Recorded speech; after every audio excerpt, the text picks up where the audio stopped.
Amén, gracias a Dios que podemos cantarle y declarar quién es Él, cuánto nos ama y también para ponernos en sus manos y pedirle que nos bendiga. Estoy buscando aquí el centro, perdonen ustedes. ¿Tiene una Biblia ahí cercana a ustedes? Seguramente que sí. La tomamos con la mano derecha o ponemos la mano sobre ella y decimos: la palabra de Dios contenida en este libro es la verdad que acepto creer, es la enseñanza que me comprometo a seguir y es la esperanza que me atrevo a confesar. Nada me impide recibirla, nadie me evitará que la haga parte de mi vida y por ningún motivo dejaré de proclamarla. Estoy aquí para leerla, oírla y vivirla diariamente. Amén. Señor Santo, habla en nuestras vidas, por favor, bendícenos según estamos hoy. Gracias porque tenemos acceso a tu palabra, a tu revelación, y porque hoy podemos libremente, Señor, estudiarla para traer bendición a nuestra vida. Por favor, tu Santo Espíritu la use como espada, Señor, y trascienda lo más profundo de nuestro corazón. Te lo pedimos en Cristo Jesús. Amén. No me hagan enojar. ¿Se acuerdan de, así se llama este sermón basado en Gálatas 3, 1 al 5? Y no es a mí a quien no han de hacer enojar. Resulta que el apóstol Pablo habla con rudeza en este pasaje y hace, en defensa de la enseñanza que les ha dado a sus discípulos, les hace preguntas fundamentales sobre la gracia. Vamos a leer el texto completo otra vez y luego permítanme señalar solamente las enseñanzas que ya hemos visto en los miércoles pasados. Creo que tenemos un miércoles el pasado que no fue este estudio porque fue, sí, ¿verdad? Fue el de los jóvenes. Y entonces por esa razón fue diferente, predicó el hermano Elí a los jóvenes, aunque también a nosotros, a todos. Pero ahora regresamos, retomamos este pasaje, por eso necesitamos ponernos a tono de dónde íbamos.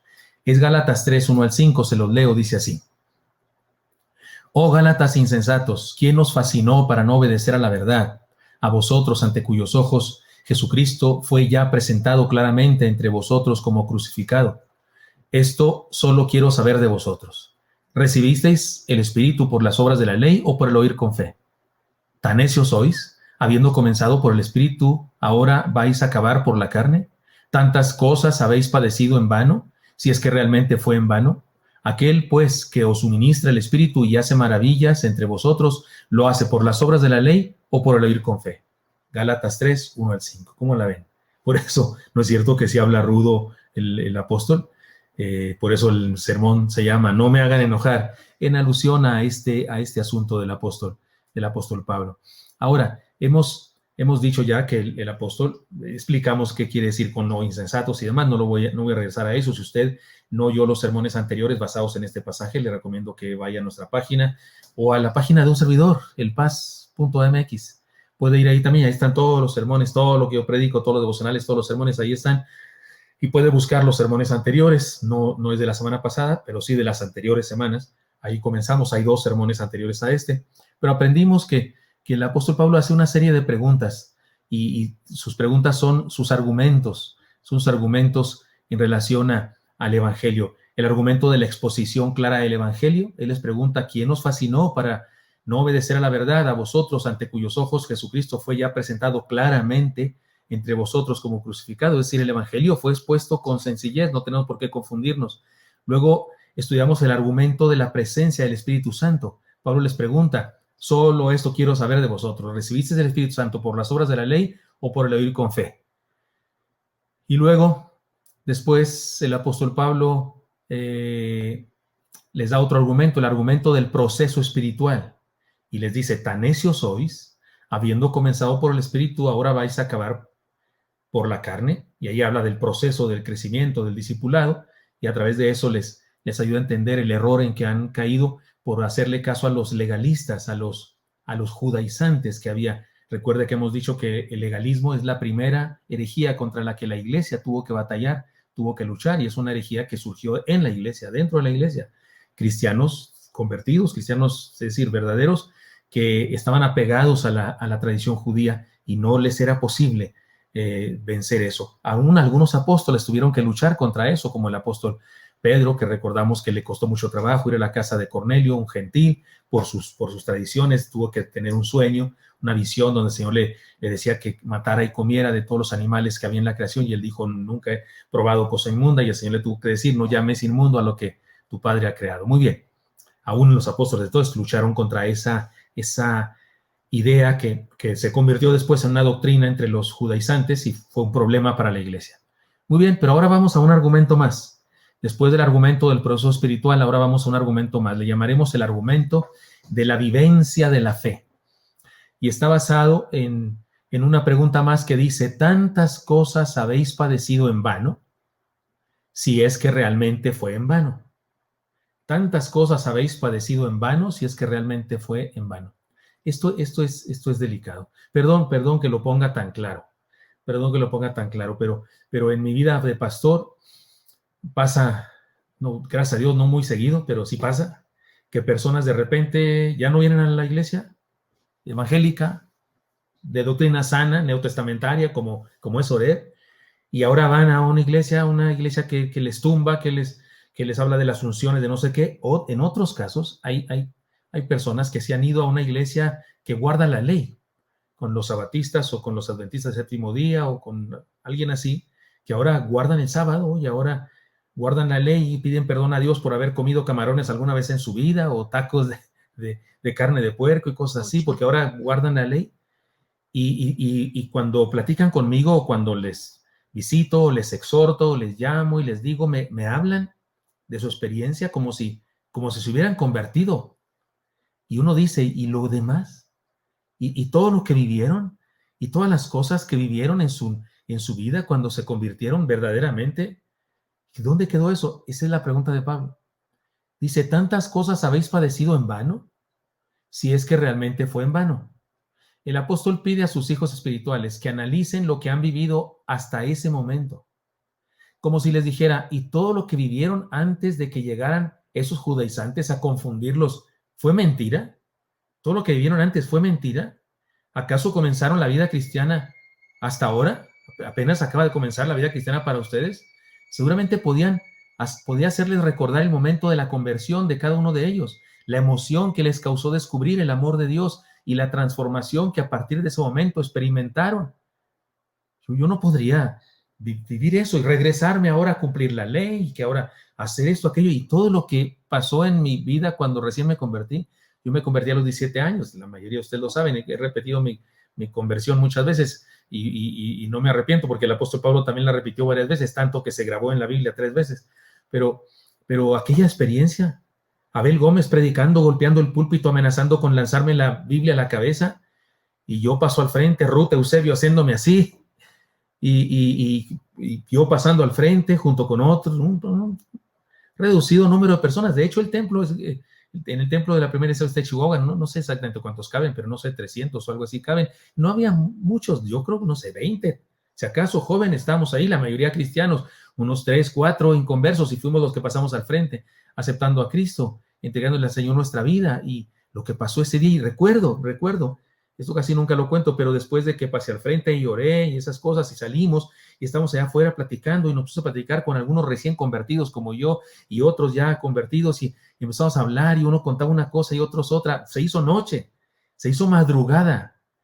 Yo me fui a la casa muy noche porque quiero decirles que en Chihuahua los cultos en la noche, en la tarde eran a las 8 de la noche y usted dice, ¿qué noche? Pues, perdónenme, pero a veces a las 8 todavía hay sol. Allá en Chihuahua en el verano a las 8 todavía hay sol, a las 8:30 y todavía hay sol.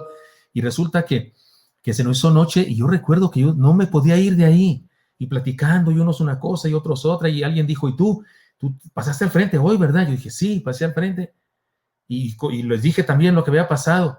Oiga, esos momentos cuando después los Eusebios fueron muy importantes en mi vida, ese grupo es la hermana Ruth, la hermana Lupita, el hermano Luis Eusebio especialmente, y recuerdo cuando la hermana Ruth me llevaba a las misiones, a una misión que se llamaba la Colonia Dale, allá bueno, en Chihuahua, en la Colonia Dale, y allí prediqué por primera vez, así en una iglesia, era una congregación pequeñita, pero recuerdo esos momentos. Recuerdo que íbamos pasando Ruth y yo por unas vías del tren y entonces había un grupo de muchachos ahí drogadictos y me dice la hermana Ruth, mire esos muchachos perdidos, están en el pecado. Y yo le decía, pues sí, ¿qué quiere que haga? Nos hablábamos de usted, aunque éramos jóvenes de la misma edad, sí, pero así es en Chihuahua. En Chihuahua le habla a uno de usted hasta las mascotas. Y entonces le digo, sí, pero ¿qué quiere que haga? Y me dice, pues mire lo que dice la Biblia, y me saca aquel pasaje donde dice, si yo dijera al impío, de cierto morirás. ¿Se acuerdan de ese pasaje? Que es una exhortación del Señor, y si no dijeres al impío, de cierto morirás. El impío ciertamente morirá por su pecado, pero yo demandaré su sangre de sobre ti. Es el texto de la atalaya. Y entonces me decía Ruth, ¿pero qué va a hacer con eso? Le dije, pues hay que hablarles, pues sí.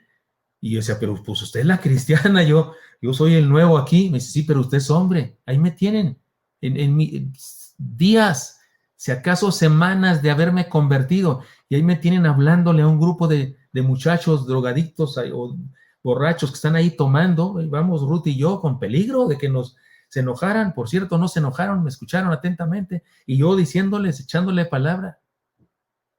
Imagino yo que vienen unos legalistas y me dicen que me regrese, que guarde el sábado, que guarde la ley, que no sé qué, o que me dicen que hay que hacer declaraciones y que hay que hacer cancelación de maldiciones generacionales y me enseña otro evangelio que no es Cristo y este crucificado. Ya me veo yo yéndome hacia las emociones o hacia los recovecos legalistas. Qué vergüenza sería eso. Pablo se me aparecería y me diría, ¿tantas cosas habéis padecido en vano si es que realmente fue en vano? Y como esa historia que les conté de mis primeros pasos en Cristo, pero imagínense, me convertí a los 17, tengo 60. Por Dios, ¿cuánto hace de eso, de que soy cristiano? ¿Cuántas experiencias he tenido y como pastor y en la obra misionera? ¿Todo eso lo he padecido en vano y todo eso lo he vivido en vano? No, no puede ser. El apóstol Pablo está haciendo que sus discípulos reflexionen. ¿Acaso fue mentira? ¿Acaso comenzaron la vida cristiana ahora? Les dice él. Seguramente podía hacerle recordar el momento de su conversión a cada uno de ellos, la emoción que causó descubrir el amor de Dios y la transformación que a partir de ese momento experimentaron. En nuestro tiempo pasa lo mismo con algunos cristianos que son hechizados. ¿Se acuerdan? Ya usamos esa palabra, que son hechizados por la moda de algún movimiento sensacionalista. Son fascinados, usa la palabra fascinados, Pablo.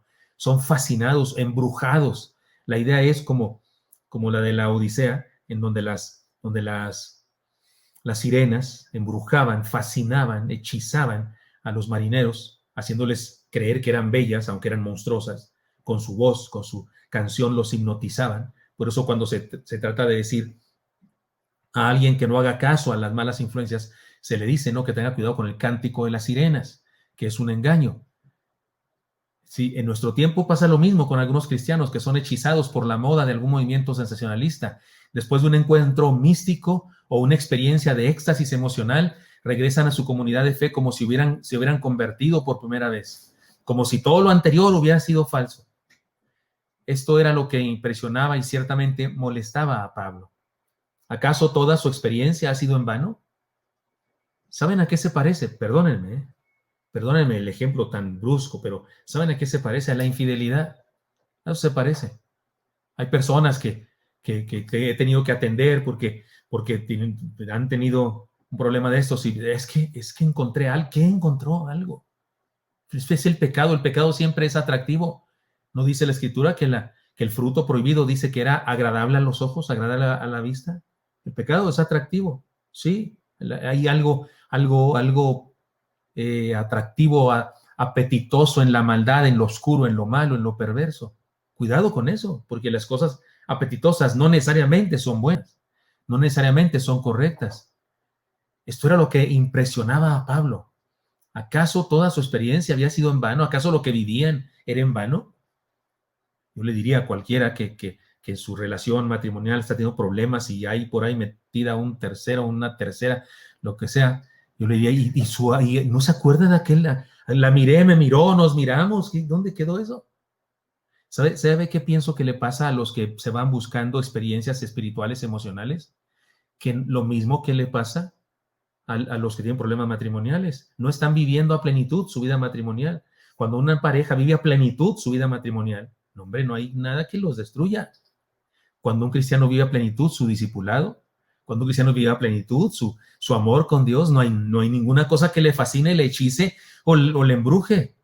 Así es que cuando alguien se nos anda yendo por ahí por recovecos legalistas o emocionalistas o lo que sea, lo que podemos notar es su falta de discipulado, su falta de integración, de amor, de paz, de fidelidad al Señor Jesús. ¿Acaso toda su experiencia ha sido en vano?, dice Pablo. No permitamos que una experiencia emocional, una moda o un movimiento masivo nos confundan. El Señor ha trabajado en nosotros, nos ha guiado por un camino en el que en ocasiones nos ha tocado sufrir y batallar. Sigamos adelante y no hagamos vano el trabajo del Espíritu Santo en nuestra vida. Ahora mismo hay un montón de personas, bueno, no tantas, gracias a Dios, no tantas, dando lata con el asunto de que hay que reunirnos y que el gobierno nos tiene por qué ordenar y que nosotros somos libres y que a nosotros nos dirige Jesús y no nos dirige en César. Hermano, por favor, hermano, si usted ha oído a un predicador por ahí o a otro por ahí que anda diciendo, por favor, el gobierno no está prohibiendo ser iglesia al día de hoy, en lo absoluto. Le digo una cosa, hermanos, los que andan con esa cantaleta, ¿sabe una cosa? Si el gobierno nos dijera que el próximo domingo podemos reunirnos, ¿sabe una cosa? Yo no les convocaría a reunirnos. Y parece que todo el grupo de siervos está de acuerdo conmigo, y en el grupo de siervos hay médicos, hay doctores, y todos están de acuerdo conmigo en que no importa que el gobierno diga se pueden reunir, no deberíamos reunirnos. Los contagios siguen, están al alza, siguen. Adelante.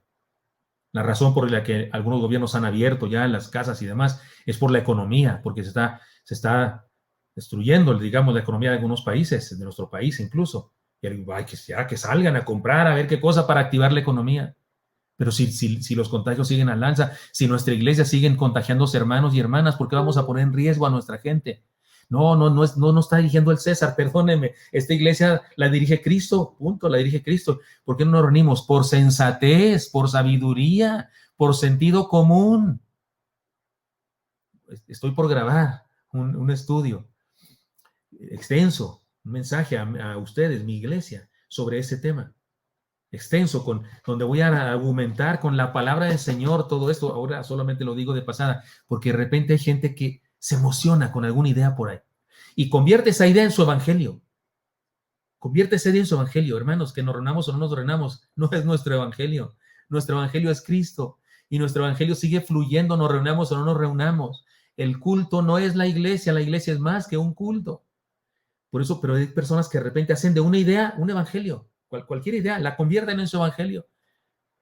De ahí que surgen tantos grupos y herejías y demás, porque hacen de una idea su evangelio, y el evangelio es solo uno: el arrepentimiento para con Dios y la fe en nuestro Jesucristo, dice el apóstol Pablo en Hechos 20, ¿no es cierto? 19, 20, 21. Nada que fuese útil he rehuido anunciaros públicamente y por las casas, a gentiles y a judíos, a todos, el arrepentimiento para con Dios y la fe en nuestro Señor Jesucristo. Ese es el evangelio. Ese es el evangelio, para que todo aquel que en él cree, ese es el evangelio. Venid a mí los que estáis trabajados y cargados, y os haré descansar. Ese es el evangelio, para que creáis que Jesús es el Cristo y para que creyendo tengáis vida en su nombre. Ese es el evangelio. No agarre una idea de que tenemos que reunirnos, pastor, y que está pasando, y que el César y que el faraón nos dirige. Ni faraón ni César nos dirige. Los que usan esas frases, ¿saben qué? Es una falta de respeto a los mártires de la fe. Los mártires de la fe que de veras sufrieron. No payasadas, como dicen algunos, que ningún faraón. ¿Cuál faraón? Aquí no nos dirige ningún faraón. Usted y yo podemos predicar a grito abierto. Nunca jamás habíamos predicado tanto. Hay un grupo de estudiantes de un seminario, el Seminario del Sur, allá en San Jerónimo Guerrero. Hay un grupo de estudiantes que algo les dijo su maestro y les encargó una tarea de que investigaran sobre algunas iglesias o qué sé yo, y me han entrevistado, han estado hablando y nos han pedido datos y demás, y la última pregunta que me hicieron fue ¿cuántos programas o cuántos cultos tienen por internet? Pues no, ya no me alcanzaba la saliva para decirle y este, porque sabe una cosa, en una semana nosotros, hermanos, como iglesia, salimos al aire más de 14 veces. En una semana, que son 7 días, porque hay días que decimos varias cosas, no 2, sino 3 en ocasiones, porque todos los días hay un devocional. Los devocionales con el Paz son 365 días del año, ¿no es cierto? Y el año bisiesto son 366. Y además de eso, que somos todos y que los jóvenes y los más 30 y las mujeres y Radio Rev y café con leche, y si es expreso, pues ya me lo vienen trayendo de una vez. Es decir, ¿cuál impedimento? Sería una falta de respeto hacernos los mártires y hacernos como que este gobierno nos está persiguiendo y que nos impide. Es una vergüenza de hacer eso. Porque no sabemos lo que es la persecución verdadera, no sabemos lo que sufrieron los cristianos verdaderos del primer siglo. Hermanos míos, no hagamos de una idea por ahí el evangelio. Eso les pasó a los hermanos de Gálatas. Agarraron de una idea la ley y el sábado y el no comer esto y el hacer aquello y la circuncisión, y agarraban esas ideas del Antiguo Testamento y que practicaban los judíos y las convirtieron en ese evangelio, y no eran el evangelio. El día de hoy No solamente el legalismo es un problema, también el sensacionalismo, el emocionalismo son un problema. No permitamos que una experiencia emocional, una moda, un movimiento masivo nos confundan. El Señor ha trabajado en nosotros y nos ha guiado por un camino en el que en ocasiones nos ha tocado sufrir y batallar. Sigamos adelante y no hagamos vano el trabajo, no hagamos vano el trabajo del Espíritu Santo en nuestra vida. Vivamos la fe verdadera. Eso les propongo, vivamos la fe verdadera. Y si nos alcanza para ir al otro argumento del apóstol Pablo y terminar, el argumento de la provisión de Dios. Aquel, pues, que os suministra el Espíritu y hace maravillas entre vosotros, y aquí viene la pregunta, porque cada punto ha sido una pregunta, ¿lo hace por las obras de la ley o por oír por fe? Es el argumento de la provisión de Dios. Aquel, pues, que os suministra el Espíritu y hace maravillas entre vosotros, ¿lo hace por las obras de la ley o por el oír por fe, con fe? El término suministra se usaba para referirse a la provisión de algunos nobles de entre el pueblo que daban esta especie de ofrenda para que se realizaran espectáculos teatrales y en ocasiones guerras para que se apoyara el ejército. Era como las ofrendas, más allá de impuestos. O sea, los seres humanos pagamos impuestos desde hace mucho tiempo. En la época del Señor Jesucristo también el mismo Señor pagaba impuestos, pero estos no eran impuestos, no. Estos eran que algunas personas ricas, nobles, de repente tenían ganas y daban, como el día de hoy los grupos, los Club Rotario, Club de Leones o qué sé yo, los grupos que tienen hospitales, ¿no es cierto?, de la ceguera y solo por ayudar, Lupita Ayala, y así como esos grupos, había gente en aquella época que así daban de sus riquezas, porque eran muy ricos, para cosas culturales como obras de teatro, o para hacer kermeses para ayudar a un templo y construcción de un templo, o en ocasiones daban recursos para un ejército para que defendiera su causa, y a eso que se daba se le llamaba suministro, se le daba así suministro. El día de hoy, ¿cómo se llamaría eso? ¿Cuotas? ¿Ofrendas? ¿Apoyos? No, se llamaría así. No se trataba de un impuesto o pago, sino de un donativo voluntario. Donativo voluntario. Lo que Pablo dice es que en asuntos espirituales, Dios es nuestro mecenas. Se entiende, para los que no saben qué es un mecenas es una persona que patrocina, es un patrocinador. Es un hecho que Salomón era muy sabio, pero también era un mecenas de sabios. ¿Qué quiere decir eso? Que él sostenía a sabios, patrocinaba a sabios, a escritores, a poetas, a músicos, para que siguieran su trabajo, para que no se tuvieran que dedicar a otra cosa, para que no gastaran su tiempo en otra cosa, sino que se dedicaran a eso, a pensar, a escribir, a hacer poemas, hacer obras de teatro. Eso es un mecenas. Bueno, pues Pablo dice que nuestro mecenas es Dios, es nuestro proveedor, apoyo, sostén, nuestro suministrador. Y no lo hace en virtud de nuestro cumplimiento de la ley. No lo hace porque somos muy buenos, muy lindos, sino en virtud de que hemos escuchado su evangelio con fe. Porque él dice, ¿por qué el que le suministra, por qué lo hace? ¿Por las obras o por el oír por fe? ¿Por el cumplimiento de la ley o por el oír por fe? Y la respuesta es por el oír por fe o con fe. Esto nos remite a la primera pregunta que el Señor hizo a los primeros cristianos de la historia. ¿Recuerdan ustedes? Y volviéndose Jesús y viendo que le seguían, les dijo, ¿qué buscáis? Ellos le dijeron, Rabí, que traducido es maestro, ¿dónde moras? Eso está en Juan 11:38. En este momento hay de todo y para todo en el mundo religioso. Hay lectura de la mano, lectura del café y de las cartas para quienes buscan el engaño de la adivinación del futuro. Hay culto a la muerte y algunos ídolos que supuestamente te hacen rico, para quienes son esclavos de la avaricia. Hay promesas de prosperidad para quienes quieren dejar de sufrir o tener mucho dinero. Hay emociones fuertes para quienes buscan sentir en lugar de conocer a Dios. Hay música cristiana mundanalizada para quienes tienen dificultad de apartarse del mundo. Incluso hay mensajes de superación personal para quienes no distinguen entre la filosofía de la nueva era y el cristianismo. Por eso es tan importante la pregunta que hizo el Señor. ¿Qué buscan? Porque, ¿qué buscan? El otro día me mandaron un video de uno de esos predicadores que dice que hay que reunirnos y que el César no va a ordenarnos y no sé qué. Mandaron un video y da un mensaje, oiga, buenísimo, excelentísimo. En serio, como orador, mis respetos, me quito el sombrero y eso que no uso. Excelente. Con sus ilustraciones precisas y además carismático el tipo. No digo, yo no tengo gusto para los hombres, no, pero se me hace que está guapo, está el chavo, creo que sí, creo que está carita, creo que hay gente que lo ve y gritan, aunque sean hermanas en Cristo. Y dio un discurso fabuloso, con una enseñanza fabulosa, hasta creo que la voy a usar yo uno de estos días. Pero no dijo un solo texto bíblico, no dijo un solo texto bíblico. Y nunca dijo, Jesús es nuestro Señor, los seres humanos hemos pecado, estamos perdidos, por nosotros mismos no podemos, necesitamos de la gracia del Señor. Nunca dijo eso, nunca dijo eso. Y eso es gravísimo, eso es peligrosísimo. Porque mucha gente busca eso, superación personal, historias, ilustraciones, ideas, enseñanzas bonitas, que son las mismas que se encuentran en los libros de superación personal que escriben un montón de profetas de la superación personal en el mundo. Y hay gente que piensa que es lo mismo que el cristianismo. Por eso no sé si han visto las historias de las crónicas de los Godines, pero el personaje ahí que le hace de mi rey, ¿no es cierto? Ya regresó de no sé dónde, de Nueva York, no sé qué, con que fue a una iglesia y dice, y me dijeron lo mismo que me dicen todos los cursos de superación personal, que a Dios orando y con el mazo dando y que ayúdate que yo te ayudaré y que somos campeones y que descubre el campeón que hay en ti. Cuidado con eso, hermano, porque por eso Jesús preguntó, ¿qué buscan?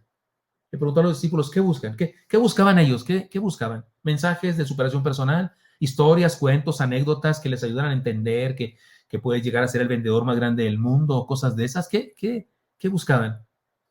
¿Principios de liderazgo para convertirte en millonario? ¿Qué buscaban? Porque eso es lo que hay en el mundo. Y hay un evangelio sin evangelio. En el mundo se está proclamando un evangelio sin evangelio. Un evangelio que se pretende ser evangelio, que no es un evangelio porque no tiene la buena noticia, porque la buena noticia incluye a Jesús. Pero no solo incluye a Jesús, acuérdense cómo dice Pablo en su resumen de lo que es la fe. Él dice que nada que fuese útil, lo voy a leer, nada que fuese útil ha rehuido anunciaros públicamente y por las casas. Eso está en Hechos 20:20, que es nuestro texto del año, porque recuerden, estamos en el año 2020, pero en Hechos 20:20 se habla también de eso. Pero se lo vuelvo a decir para decirlo letra por letra. Dice así, y como nada que fuese útil he rehuido de anunciaros y enseñaros públicamente y por las casas, testificando a judíos y a gentiles acerca de, y aquí viene el resumen de lo que él predica. Aquí viene el resumen del mensaje, de todo mensaje cristiano. El arrepentimiento para con Dios y de la fe en nuestro Señor Jesucristo. Si un mensaje no tiene estos elementos, no necesariamente dichos de esta manera directa, pero dichos de alguna manera, entonces no es el evangelio. Entonces es un discurso de superación. Y yo escuché eso y dije, ¿a qué horas dice que Jesús es la clave? ¿A qué horas dice? Y nunca lo dijo. No sé si ha oído los últimos cuentos que le he contado a los niños, pero he contado cuentos a los niños. Y en los cuentos está el evangelio. Les digo del evangelio en los cuentos también. Porque no hay cuento, ni enseñanza, ni anécdota, ni historia, ni novela, ni sketch de los Godines, que si es cristiano y es evangélico, no tenga el mensaje del evangelio, que incluye el arrepentimiento para con Dios, y eso incluye el elemento de somos pecadores, estamos perdidos, necesitamos a Dios, y la fe en nuestro Jesucristo, y eso incluye, solo en Él está la salvación, en nosotros. Escuché ese mensaje, excelentísimo, no, excelentísimo. Por eso quien me lo mandó, seguramente, cuando lo yocas, no sé qué haría el que me lo mandó, pero estoy seguro que hay personas que oyen eso y, no, hombre, se persinan. Y sí está muy bien dicho y muy buena cosa, pero no es el evangelio. Es un evangelio sin evangelio. El evangelio incluye a Cristo, incluye la exhortación al arrepentimiento para con Dios y la fe en Jesucristo. Por eso la pregunta es, ¿qué buscas? Aquí está la clave, porque ¿qué buscas? Porque de acuerdo a lo que buscas, te fascina lo que encuentras. Hoy podemos preguntarnos, ¿qué busca un cristiano en las nuevas experiencias? ¿Qué busca un cristiano en las nuevas experiencias? Si todo lo tenemos en Cristo, si Cristo es nuestro todo, ¿qué busca un cristiano en que lo tumben, en que le declaren no sé qué, en que le soplen en que le den un sacazo, en que cumpla guardar el sábado o que le unjan con aceite? ¿Qué busca?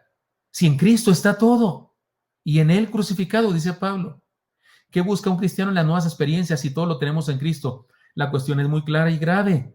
Si tiene a Cristo, Dios le suministra todo lo que necesita para vivir. Acuérdese de la metáfora de Pablo. Dios le suministra todo lo que necesita para vivir. Así que si busca algo más, pues seguramente es porque no le están suministrando nada. Y si no le están suministrando nada es porque no ha nacido de nuevo. Así es que ahí está lo grave de apartarse tras ideas fascinantes, hechiceras, brujerías. Cuidado con eso. Busquemos solo a Dios y experimentémoslo por su gracia. Las reglas de comportamiento dicen que cuando ya no queremos más comida debemos decir, ya me llené. ¿Dice usted eso? No debemos decir ya. Perdón, no debemos decir ya me llené, pues ni que fueras costal. No, dicen las leyes de Carreño, las reglas de Carreño o de no sé quién más. Nos dicen que en buen comportamiento, cuando ya no queremos más comida, no debemos decir ya me llené porque no somos costales, que debemos decir ya estoy satisfecho. Perdón, ya estoy satisfecho. Es más elegante. Esto me ayuda a pensar en lo espiritual. ¿Estamos satisfechos o queremos llenarnos de algo más? Los que andan buscando cosas no están satisfechos, se quieren llenar, quieren llenarse de emoción, de excitación, de ideas, de orgullo, porque como todo depende de mí, si yo lo declaro, si yo tengo fe, depende de mí, si yo me concentro, si yo puedo soñarlo, lo puedo lograr, si yo puedo pensarlo. Entonces es orgullo, el asunto soy yo, que es el pecado más antiguo de la humanidad. ¿No le dijo eso la serpiente a Eva? ¿Serás como Dios? Conociéndolo bien, hermano, ¿le dijo eso?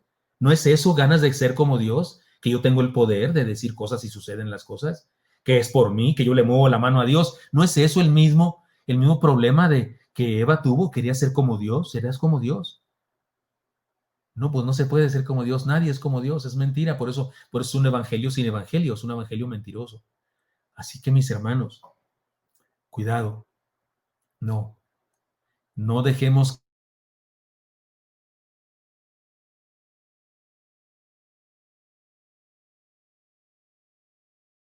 Él no suministra. Ay, Dios mío, vi que se perdió algo aquí.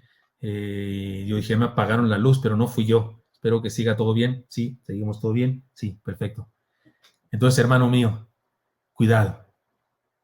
No nos dejemos fascinar ni embrujar, ni hechizar por nada. Vivamos la gracia y no nos conformemos con menos. Oremos. Señor Santo, te doy muchas gracias porque nos permites a mis hermanos y a mí estudiar tu palabra. Este pasaje, Señor, que nos ha tomado 3 miércoles distintos, estaba tan cargado, tan denso de enseñanza que era importante hacerlo así, Señor, pero ayúdanos a mis hermanos y a mí. Y que nada, ninguno de esos falsos evangelios vacíos de evangelio, nos fascine, nos embruje, nos hechice, Señor, perdónanos, ¿no? Y si conocemos a alguien, Señor, que ha sido envuelto por esas cosas, que podamos, como Pablo hizo con los Gálatas, nosotros también, hacerle regresar a la gracia, porque anda en la carne. Señor, bendícenos para mantenernos sanos en la fe, en la doctrina sencilla, original de tu palabra, Señor. Y bendícenos como iglesia para proclamar este evangelio verdadero. Y que ninguna idea, ninguna emoción, ninguna nueva idea que surja por ahí nos fascine y que no la convirtamos en evangelio jamás. Sánanos, Dios. Purifícanos en nuestro pensamiento, por favor. Pongo en tus manos a mis hermanos y hermanas y te doy gracias porque nos bendices. Aquí estamos, Señor, para que tu palabra nos nutra, nos perfeccione. Te lo pedimos en Cristo Jesús. Amén.